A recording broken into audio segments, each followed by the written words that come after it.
Hello, everybody. How you doing? This is Dwaylen Dasher again with High Ground Financial Freedom, and today I'm bringing Mr. Aaron Bright. And Mr. Bright, tell everybody about you, something about yourself, and what you want them to know about you. Well, I recently got out of the Army after 25 years, and I live with my wife and three daughters here in Newport, Rhode Island, and we're just living life, trying. And Dwaylen is my financial guy. I've been working with ever since I retired, and he's helped me out a lot. And so he heard about what happened to me recently because, well, you'll see, and asked me to come on and talk about it, and I was happy to do so. No, I appreciate that. I appreciate that transparency. And here's the thing: what we're going to talk about today can affect anybody, and I want you to share, and I want you to talk about it. And by no means is it a knock on you, because again, this can happen to anybody. These people are crafty. So today we're going to be talking about scammers, okay? And Brother Bright, Mr. Aaron, you're clearly an intelligent individual. Let's talk about, how did this happen to you? Okay, I didn't feel too intelligent when it happened. So well, after it happened, I should say. But yeah, so I got a call about 7:30 at night a couple days ago. Well, over a week now, week and a half ago, probably. That it was from, for all of you out there who use USAA, you kind of know how this works, and you'll be able to follow along pretty easily. But um, I got a call from the fraud department of USAA, which should have been red flag number one, but I had gotten two other calls previous a couple weeks earlier from them as well.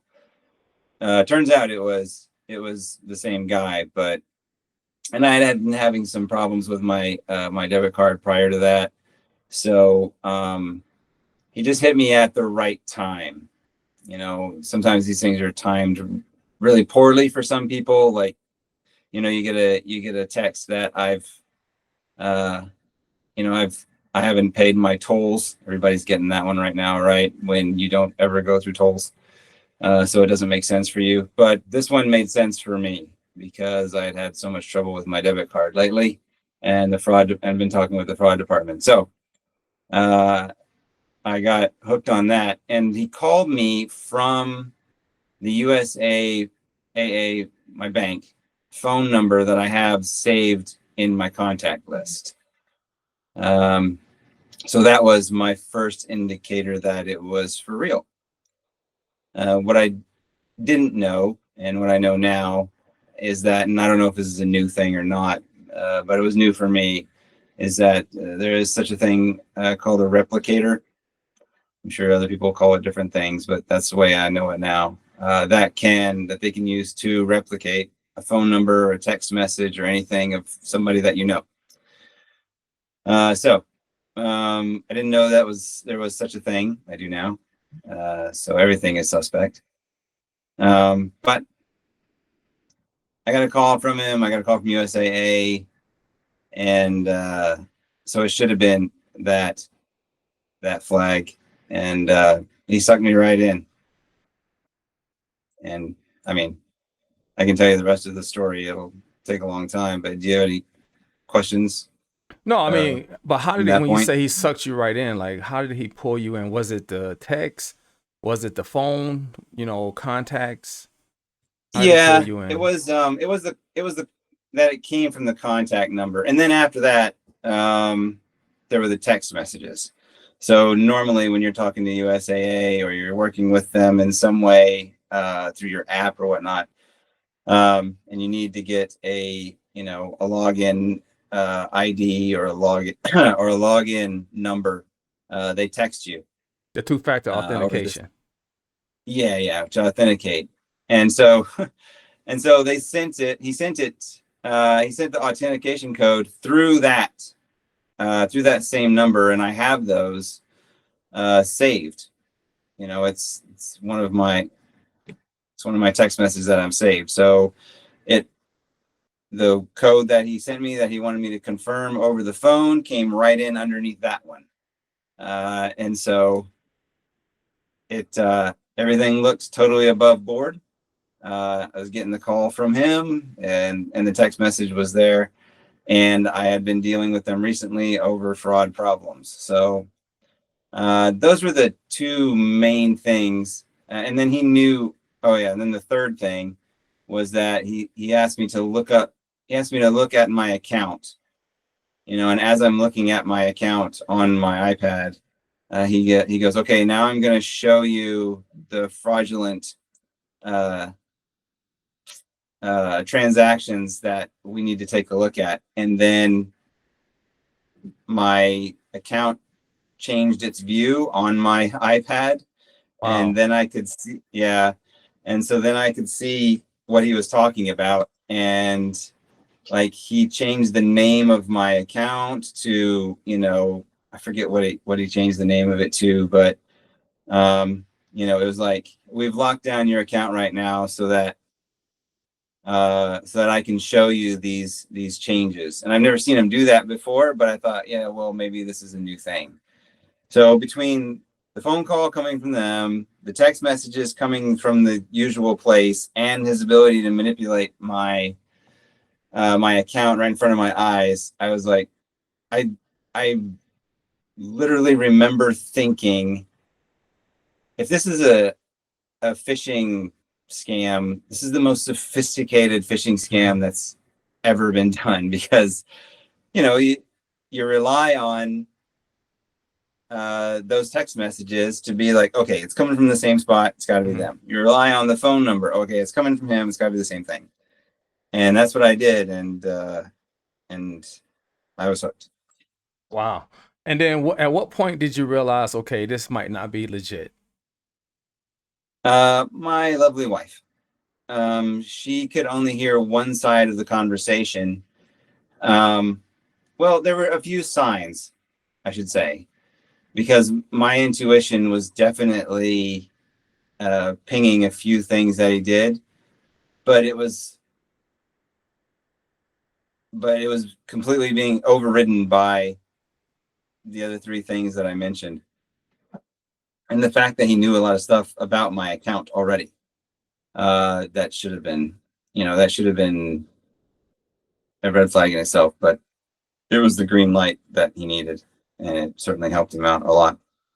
But the main thing was he. Well, let me start out small. He asked me questions about my account that they usually don't ask me. Like, we need to verify it's your account. What's your PIN? Blah blah blah. What's your, you know? And then there's like one other question usually that they ask of you, maybe. And then they say, okay, you're verified. Blah blah blah. I didn't get that. I got like, I just want to verify your home address. Okay, that's new. And I want to verify, and I forget what the other thing was. I'm guessing he just probably needed to fill in some holes Mhm. to help him, access my account. And so those are the questions he asked. I don't know. I wasn't there on his end. But so that was kind of the first indicator. I was like, that's new. And weirdly enough, he put me on hold at one time to talk with his people. It was very convincing. And he was very nice, like uber nice and uber patient with me. And okay. Yeah, he was like really respectful, actually. And which kind of which throws me for a loop to think back on it now. Um, but the problem with being, uber nice and respectful is that he was like almost too respectful and too nice. I mean, he just sirred me to death.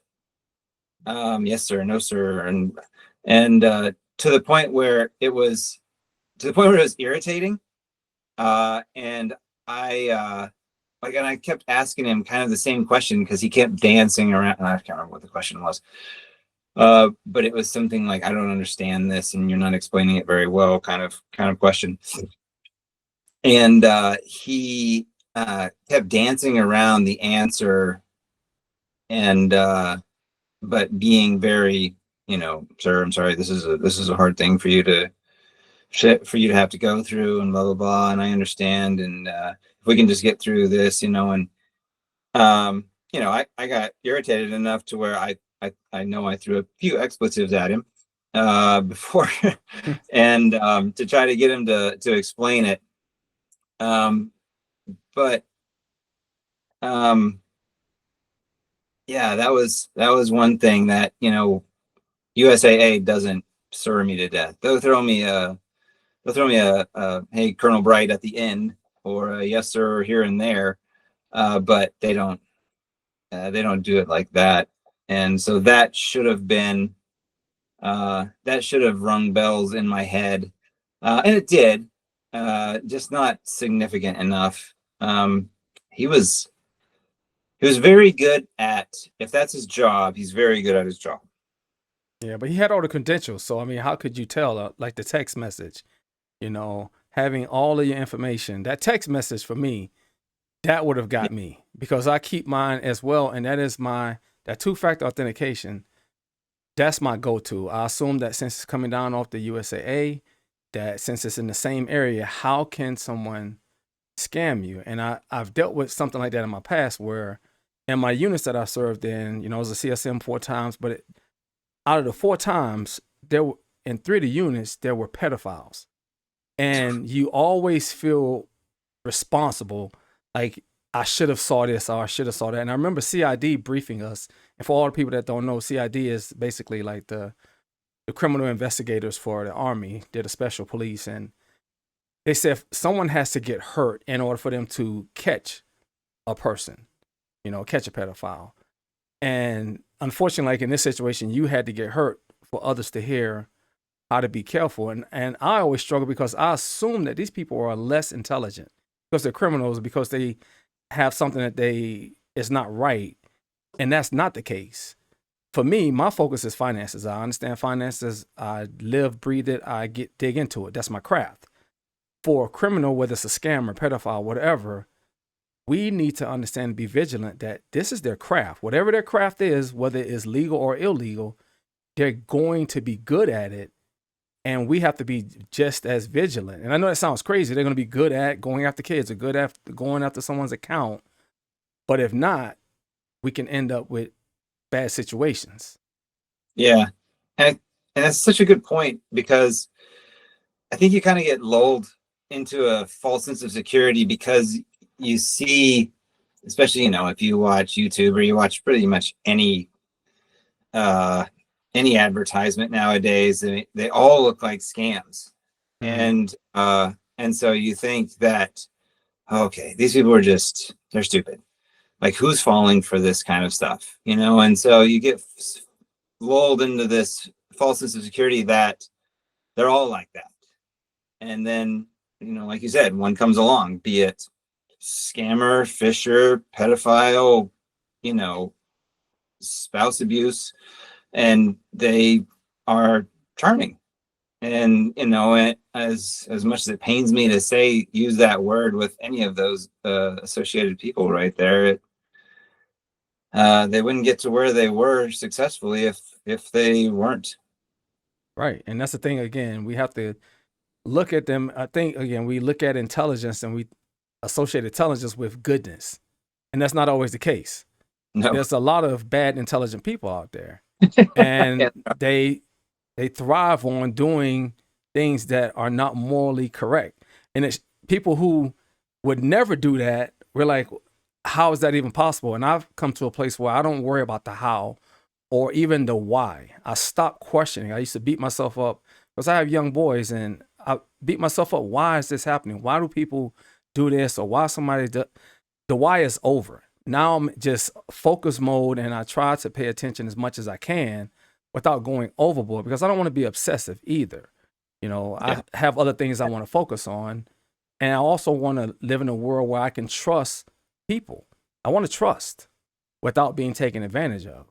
So let's Yeah. talk about Sharon. It seems like most wives, she played a critical role in this and catching it And Yeah. for you, what, like when you were talking to this gentleman, what did that feel like when the lights came on and she found out that it was a scam? What did that feel like? Talk about that.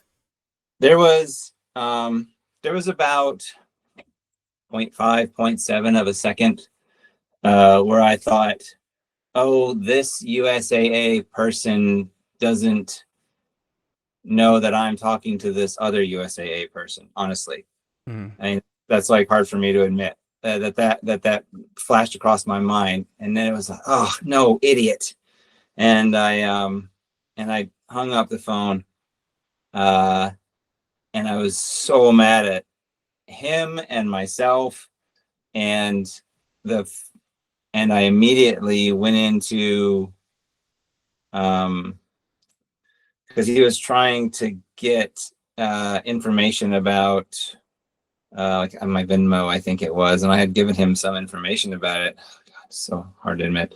Um, and um, and I went in there and immediately it took me about 10 seconds. I just erased that account, like it doesn't exist anymore. I deleted it, and then I went into my and then my wife still had USA on the other line, and she immediately put the kibosh on anything else and just froze my account immediately. So I was 10 minutes away from disaster, probably. Mm-hmm. And she once she said that, and I got over my, like I said, split second of no, I'm still right, because obviously I'm right, and realizing, oh my God, I've been had. I shut it down immediately. Yeah, and I mean, you shouldn't even feel bad. I know this feels like betrayal, but I there know. were way too many variables. This guy Yeah. checked every box that you could check. Like you said, the most sophisticated scamming, he checked every box. And then Uber Nice spending this time talking with you, and it wasn't one phone call. He pulled you in. Again, people Mm-hmm. sit back and they scheme and they think about, okay, they're very divisive in how do we do this? How do we separate these people from their money? How do we separate this, separate whatever it is? And so, and I know it's still hard to trust. Now, have you had any phone calls with USA since? Yeah, I've had a few. Um, and actually, I I called them because I got a text. Right, I didn't click on the "you can click here" kind of thing. I just called the phone number that I had, and that it went through, and it said, "We're having a high volume of calls right now. Would you like to, uh, if you can wait on the phone for 25 minutes, or we can call you back. We can give you a call back." And I said, "Nope, I'll wait." I mean, I lost trust in getting a phone call from so much trust from getting a phone call from USAA that I was willing to sit there and listen to the horrible USAA music for the next half hour. And I did, and then they answered, and that it was a small price to pay. Um, but I got a text last night from AT&T that had a link in it, and it was within my usual AT&T billing text messages, and I immediately didn't trust it. It turned out to be real, and because I went into the app and it was like I just needed to update something. But I'm kind of, you said try not to lose trust. I have lost some trust in believing text messages from companies, I should say, Right. to the point where, um, I'll go around the text to confirm it before I do anything. Yeah. What, in artillery world, what do you say? We trust but verify. Yeah, trust but Yeah. verify. Trust but Yeah, verify. And I think that's something we have to do because technology is getting more sophisticated.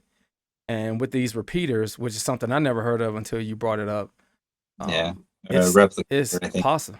Yeah, Replicators. It's yeah, possible to get into your account and to go and send information out digitally straight into the old two-factor authentication. That for me is very scary. So I deleted all of those. Now I know that I need to go in, because I mean they can get in there, and I'm gonna put it up on here for all the listeners and viewers. You'll actually see it, how sophisticated it is. So now I'm for not. Yeah, go ahead. I think what they're doing is that they can send a text message or call a phone number, and and the replicator can replicate whatever phone number or text number that they want. So um, I don't think you I don't think you have to delete. I don't think it matters. I don't think you have to delete, and that's if that's going to change anything, any of your old text messages. But it's but what it may help you in doing it is a reminder that, oh, this doesn't automatically mean it's safe. Right. Yeah. Yeah. So for any other USAA listeners, and one thing I want to say is that USAA is great. They are uber nice. Never 20 something years with them, never had any issues. So I can see how that guy using that, that charisma and being kind, why you would Mm-hmm. fall into that. But Yeah. what piece of advice can you give the listeners and the viewers going forward? What could they do to protect themselves? If you have any question in your mind about, is this real? Because I've thought about this and I've talked to Sharon about it. If there's any question in your mind, if this is real, just tell them, hey, I'm sorry, but I'm going to hang up and I'm going to call you back. And they haven't figured out how to do that yet. How to They haven't receive a figured out how call, to pick up the receiving, the incoming. how to receive it. Maybe that's the next time I get hacked. Maybe that's the next time I get had, But for now, they can't do that. They don't know when you're going to call. And so, and if they don't have a problem with you doing that, then it's probably USAA, some guy sitting behind a counter who doesn't care if you talk to him or talk to the person sitting next to them. But if the person is very, no, I don't want to have to, sorry, sure you want to do that because then we'll have to start all over again. Then you probably got a problem. First off, USAA doesn't call you. There's not a lot of. I don't think there's a lot of banks that do. I can't say for sure because, like I said, I have USAA and I've had them forever, since I was a cadet. And so that should be your first warning. But really, if you just say, I need to hang up and call you back, they shouldn't have a problem with it. They should encourage it, honestly, and they probably do at this point because it's getting messy, I think, for USAA right now. If they have to keep doing this, because this guy, he did it to me. He probably ran a little AAR in his mind or on paper on what went wrong, and he's probably made adjustments, just like he probably did 50 other times before he got to me, and he's perfecting it as he goes. So best rule of advice: number one, call back. Number two, don't click on any texts. Just like we're taught all the time, don't click on links in emails. Don't do it on a text message. And the real, bad part about that is that, what happens when they start replicating my wife's number and sending me a text that sounds like her with a link on it that then infects my phone and takes over my microphone and my camera. I don't know.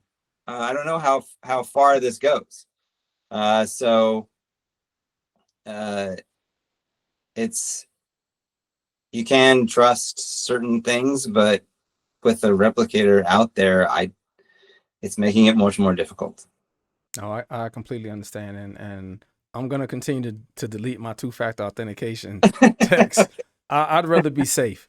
It's not gonna All take. right. I mean, it's not even a minute.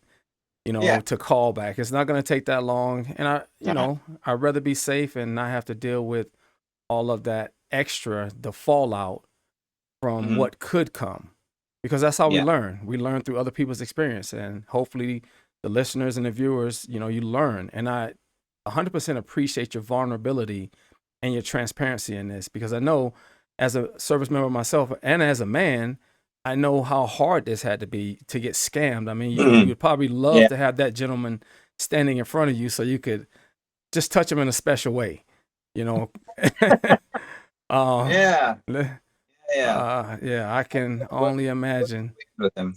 Yeah. Yeah, I can only imagine how. Yeah. But no, so listen, brother, I appreciate your time. Again, appreciate your vulnerability and your transparency. And thank you for sharing these lessons. And hopefully, as viewers and Absolutely. listeners, high ground financial freedom fighters, take it to heart. Be very vigilant, because people are smart. Let's not equate criminals with being less intelligent. A lot of them are actually more intelligent. They spend their time, they spend their energy doing this. And morals don't may not may or may not matter to them. So be vigilant. I hope you guys have a great day. God bless and take care.